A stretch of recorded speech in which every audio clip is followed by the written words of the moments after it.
Hello friends, welcome to my YouTube channel board target hub. तो आज की इस वीडियो में हम आप लोग को बताने वाले हैं क्लास 10 का गणित जो है हमारा, उसका क्वेश्चन बैंक का जितना भी क्वेश्चन है उसको हम सॉल्व करने वाले हैं। तो आज की इस वीडियो में हम वास्तविक संख्याएं देखने वाले हैं। फिर जितना भी हमारा क्वेश्चन बैंक में हमारा गणित का जितना भी चैप्टर है उसको कराएंगे। प्लस में इसमें हमारा जितना भी टॉपिक वाइज कंसेप्ट भी होगा और इसके साथ इसका जितना भी एक्सरसाइज क्वेश्चन है, एग्जाम्पल है, सबको करवाया जाएगा।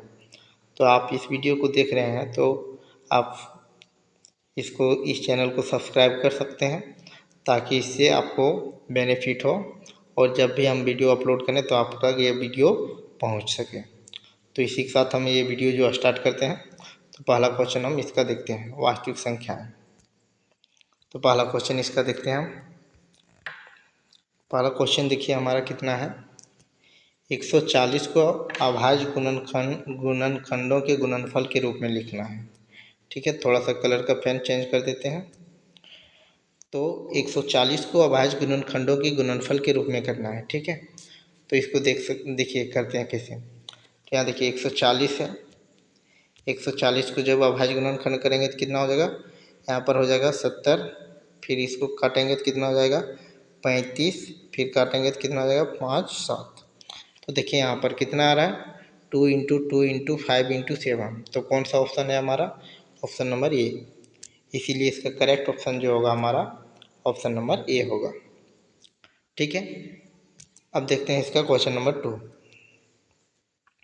क्वेश्चन नंबर 2 को भी हम इसी प्रकार बना सकते हैं।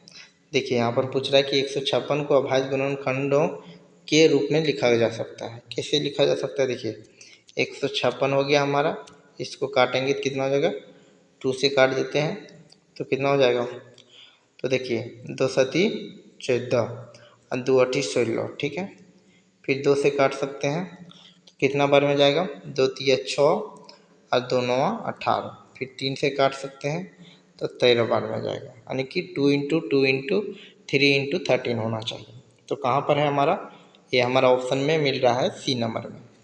इसीलिए इसका करेक्ट ऑप्शन जो होगा हमारा ऑप्शन नंबर सी होगा। अब देखते हैं हम इसका क्वेश्चन नंबर 3।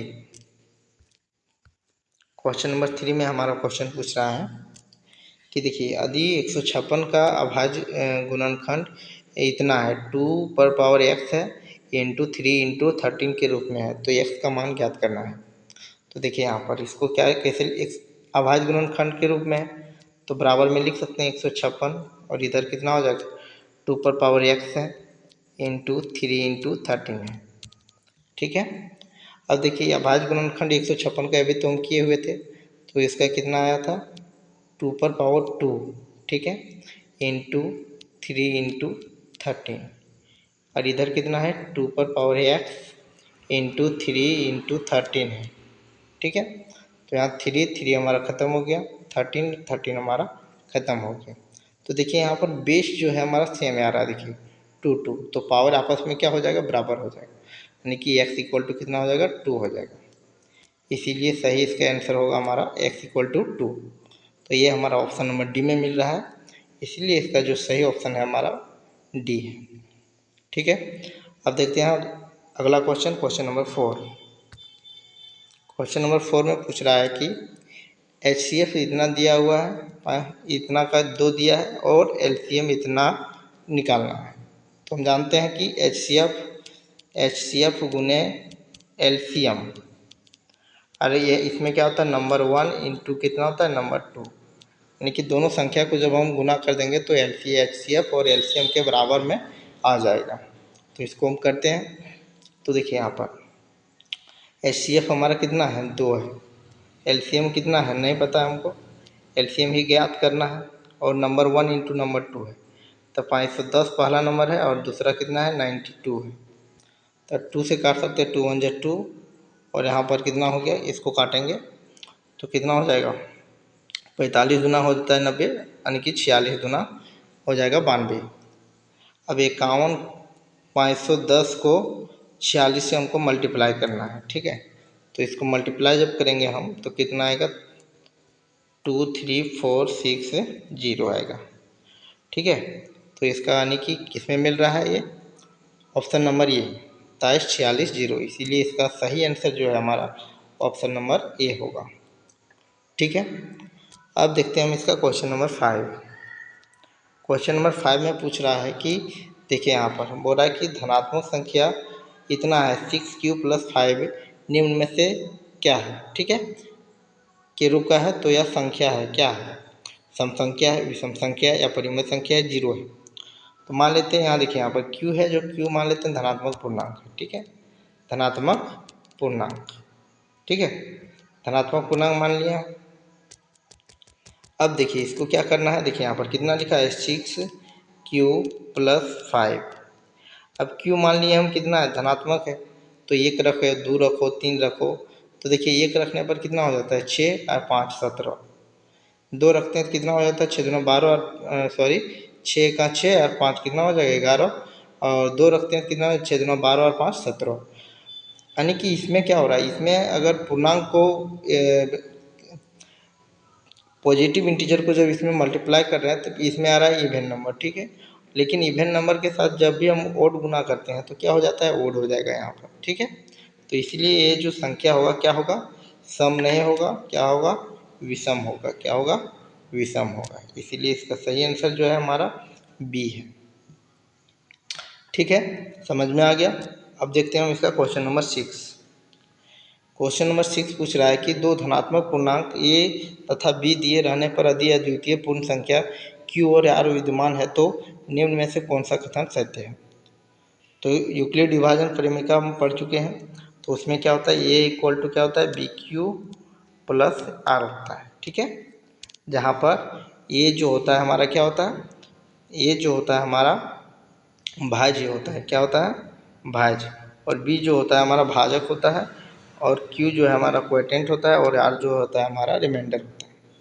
ठीक है, तो इसीलिए इसका जो सही आंसर है हमारा क्या हो जाएगा, ऑप्शन नंबर ए, यानी कि a = bq + r। ठीक है, अब देखते हैं हम इसका क्वेश्चन नंबर 7। क्वेश्चन नंबर 7 में देखिए यहाँ पर क्या है, पूछ रहा है निम्न में से कौन अपरिमेय संख्या है। तो देखिए यहाँ अपरिमेय संख्या 17 है। 17 तो हमारा परिमेय होता है, 0 हमारा परिमेय होता है, क्योंकि 0/1 हम लिख सकते हैं, कोई दिक्कत नहीं है, तो ये हमारा परिमेय होता है। और ये 225 है, ये भी परिमेय होगा। पाई जो होता है इसका मान जो होता है लगभग 22/7 के बराबर में होता है, लेकिन लगभग होता है, यानी कि बराबर में नहीं होता है। इसको हम लिख सकते हैं क्या, पाई जो है हमारा, देखिए आप पाई जो है लगभग बराबर में है। ठीक है, 22/7 का, लेकिन कहा जाए कि इक्वल है तो इक्वल हमारा नहीं है। इसीलिए इसका जो आंसर होगा हमारा कौन सा हो जाएगा, ऑप्शन नंबर डी, यानी कि पाई जो है हमारा अपरिमेय संख्या है। और ये जो है हमारा एग्जाम के पर्पज से बहुत ही ज़्यादा इम्पोर्टेंट है। ठीक है, अब देखते हैं हम इसका अगला question, question number 8। Question number 8 में पूछ रहा है कि देखिए यहाँ पर 5 + 2/3 किस प्रकार की संख्या है। ठीक है, 5 + 2/3 ये जो संख्या है किस प्रकार की है। देखिए यहाँ पर 5 है, तो देखिए यहाँ 5 + 2/3 है। ठीक है, 5/2 5 + 2/3 है। ठीक है, तो ये इसमें क्या हो जाएगा, यहाँ 1 हो जाएगा। तो इसमें जब हम सॉल्व करेंगे तो कितना आ जाएगा, 3 हो जाएगा, और 5 या 15 और 2 17, 17/3 आता है। तो 17/3 क्या है, परिमेय है कि विषम है कि अपरिमेय है कि सम है। तो इस क्वेश्चन के अकॉर्डिंग जो है हमारा इसका सही आंसर जो है हमारा कौन सा हो जाएगा, ये हमारा परिमेय है। क्या है, परिमेय है। ठीक है, समझ में आ गया। अब देखते हैं हम इसका क्वेश्चन नंबर 9। 2/3 क्या है, 2/3, 2/3 जो है किस प्रकार की संख्या है। तो ये हमारा क्या है, परिमेय है। p/q के फॉर्म में, इसीलिए हमारा क्या होगा, परिमेय होगा। ठीक है, अगला क्वेश्चन देखते हैं, क्वेश्चन नंबर 10। बोल रहा है कि यूक्लिड विभाजन प्रमेय A equal to B Q plus R में बी क्या है, तो बी अभी तुमको बताए हैं कि बी यहाँ पर क्या है, भाजक है। क्या है, भाजक। इसीलिए ऑप्शन नंबर बी इसका क्या है, करेक्ट है।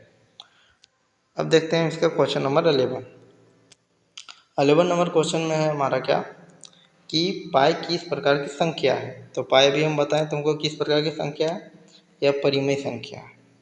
ठीक है, देखते हैं फिर क्वेश्चन नंबर 12। इसमें पूछ रहा है कि एच सी एफ ऑफ किसका, ए और बी का, और एलसीएम किसका है, ए और बी का। ठीक है, तो क्या होता है एच सी एफ गुना एलसीएम, तो क्या होता है, दोनों नंबर गुना हो जाएगा। तो ये हमारा देखिए यहाँ पर ये तो दिया हुआ है, अब यहाँ पर घट क्या रहा है, बी। दूसरा नंबर हमारा क्या है, बी। इसीलिए इसका सही आंसर जो है हमारा कौन सा है, ऑप्शन नंबर सी यानी कि बी। तो इस प्रकार से ये जो चैप्टर है हमारा वास्तविक संख्या, ठीक है, क्या है हमारा, वास्तविक संख्या। तो इस प्रकार से वास्तविक संख्या को हम सॉल्व कर सकते हैं। और ये क्वेश्चन बैंक जो है हमारा, उसका ये पहला अध्याय है मैथ का, वास्तविक संख्या है। तो इस प्रकार से एक अध्याय हमारा क्या होता है, समाप्त होता है। अब देखेंगे हम इसका अगला चैप्टर नेक्स्ट वीडियो में। तब तक के लिए धन्यवाद।